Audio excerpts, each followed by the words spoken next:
Sacred places and congregations have this enormous impact. 90% of the people served by programs hosted in the sacred place are not members. Congregations in the United States of all faiths, of all traditions, are really facing a pivotal moment in their lives. Those of us in those houses of worship and people in the community understand how vital those places are for all of us. Many of them will struggle to survive. So you've got two sides to that coin: incredible value, but also incredible vulnerability. As an architect, I feel strongly that sacred places are important sources of social capital as well as cultural capital. At the same time, the buildings are aging. And a lot of these historic churches may close their doors or sell the building and move to another location. These buildings are remarkable repositories of Tiffany glass and murals and mosaics and sculpture, and they have amazing spaces and incredible acoustics, and they define our streetscapes. They're the legacy that we've left of all that investment over time. What we talk about is the civic value, the value that they bring to the community. Urban congregations like ours often have, $1.7 million of economic impact annually. Having a church in your neighborhood is so meaningful in that this is a space for everybody. This church is an important part of the history of Chicago, and part of that is the beautiful art and architecture here, as well as the good works of the church and the people who worship here. Partners for Sacred Places is the only national nonprofit that works with congregations and their communities to take care of and make the most of older religious properties all around the country. And to help communities see that these places are really social and public infrastructure. We do a lot of important research that really demonstrates how these places are used and who they serve, the larger value, the halo effect that sacred places bring. We also did an economic study, they call it the halo effect, to see what would happen to the west side of South Bend if, God forbid, our church failed and we had to close down. Just on those figures, it's $2.7 million a year. Preserving St. Adalbert's Church preserves the life of the community, not just the building. The building is the structure that houses all that's being done. The research, the advocacy, all of that, I think, has put religious property owners in a better position than we might have been otherwise without it.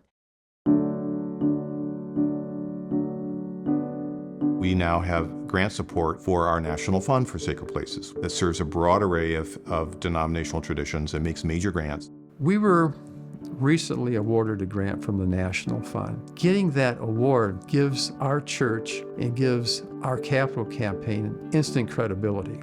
We're also helping them to be able to raise their own money through our consulting arm. They were able to, I think, open our eyes to untapped potential in the community, in the state, in the city, in the nation. It's amazing that that partners recognize this need of adaptive reuse of these buildings when they did. One thing that we can offer people is space, and that's quite an asset in a city where things are getting so expensive and difficult and people are getting priced out. Musica is a nonprofit providing music education to marginalized communities. Worker Park Lutheran Church was the perfect place. It's a wonderful gift and a blessing that the congregation has allowed us to have these lessons here.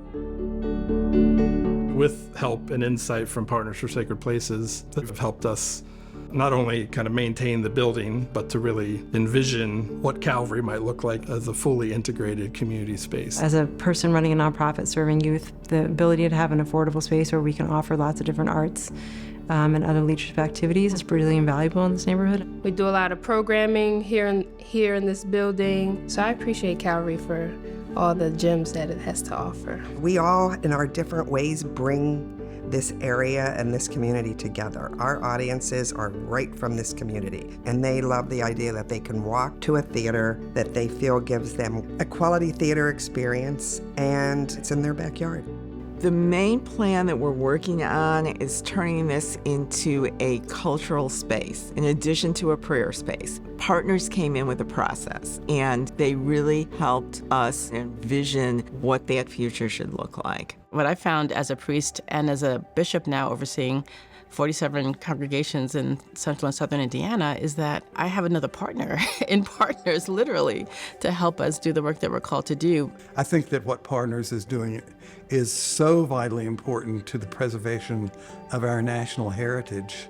Partners has helped us take some of those dreams and start the process of solidifying it so that we're actually moving towards a project. Partners will help them to release that hold on the past and be able to project who they are into the future. They have such a practical and impactful mission. We come with a deep understanding and a deep love of all of these sacred places, and that's why I would encourage congregations of all kinds to seek us out and come and talk to us and see what we might do.